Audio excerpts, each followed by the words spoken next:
चालेली दिंडी चालेली दिंडी चालेली ज्ञानोबाची वारी आली आषाढी।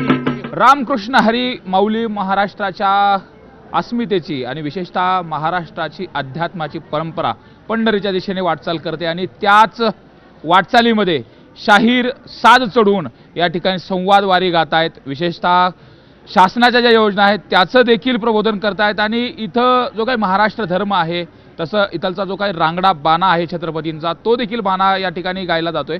काय सांगाल शाहीर, कशा पद्धतीने तुम्ही वारी करताय आणि लोक आज आम्ही बघितलं एवढ्या मोठ्या प्रमाणात तुमच्या शाहिरीचा आनंद घेत होते? बरोबर आहे।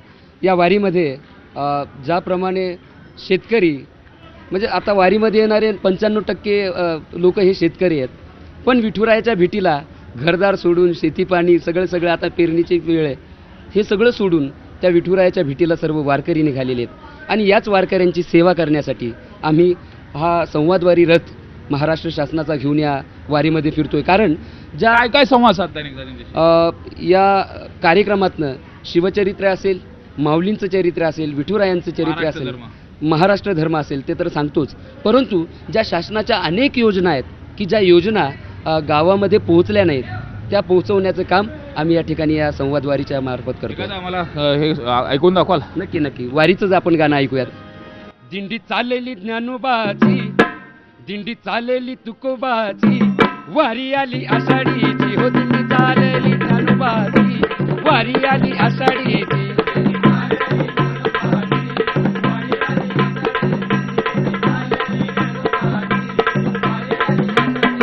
दिंडी चालेली दिंडी चालेली दिंडी चालेली ज्ञानोबाची वारी आली आषाढीची हो दिंडी चालेली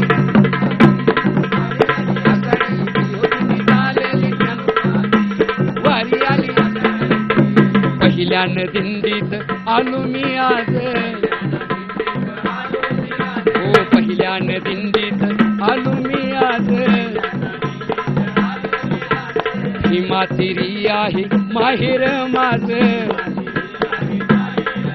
या महाराष्ट्रातील सर्व वारकऱ्यांचं, शेतकऱ्यांचं, कामगारांचं, कष्टकऱ्यांचं माहेरघर कुठला असेल तर त्या भीमा तीरावर असणारं पंढरपूर, म्हणून भीमा तीरी आहे माहेर माझ। माय बाप माझा या पंढरीच राज मला सवय कीर्तनाची वारी आली आषाढीची हो दिंडी चालेली वारी आली आषाढीची हो दिंडी चालेली। पुंडलिकाचे हरी विठ्ठल कृष्णानदेव पंढरीनाथ भगवान की जय, माऊली ज्ञानेश्वर महाराज की जय। आपण पाहतोय अशा पद्धतीनं डफावरती माऊलीच्या वाटेवरती चालत असताना शाहीर देखील आपली जी सेवा आहे ती माऊलीच्या चरणी रुजू करतायत आणि विशेषतः माहेर प्रत्येकाचं पंढरपूर आहे, माझे माहेर पंढरी म्हटल्यासारखं प्रत्येक वारकरी आपल्या माहेराच्या भेटीच्या ओढीनं, पांडुरंगाच्या भेटीनं प्रत्येक जाताना मात्र अशा डफाच्या तालावरती प्रत्येक जण भक्तिरसामध्ये नाहून निघतानाच पाहायला मिळतोय। व्हिडिओ जर्नलिस्ट प्रवीण शेट्टीसह सुरेश जाधव, न्यूज 18 लोकमत, नातेपुते।